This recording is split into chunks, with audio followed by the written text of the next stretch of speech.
Morning, welcome to Bent's. My name's Simon and we're talking about early season watering, although what we're saying is going to apply for the whole of the season. We've got 4 plants here that are good examples of plants in pots.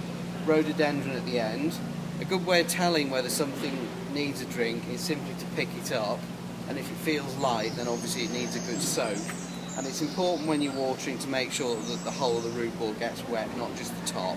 So you need to water from the top and just keep applying it until you can see that it's running out the bottom.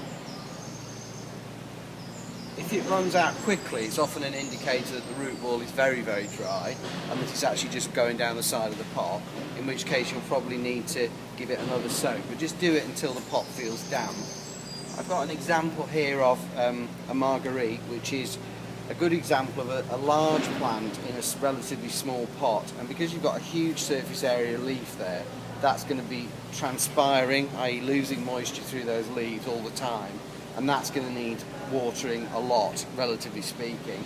It will tell you when it needs watering, because something that's quite soft like this will start to wilt, but ideally you won't wait until it's got that bad.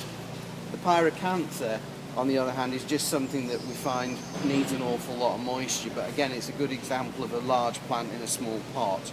If you're planting plants at home in pots, make sure that you leave a small watering gap at the top of the pot, in other words about an inch or so below the rim of the pot, so that you can get adequate moisture in.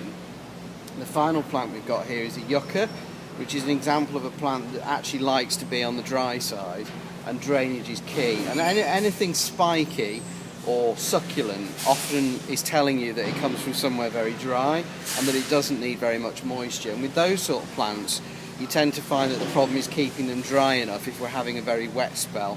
So some things you can do to improve drainage are obviously incorporate perlite or gravel into the soil when you're planting it into your pot at home, or lift the plant off the ground on little feet so that the drainage holes work really well.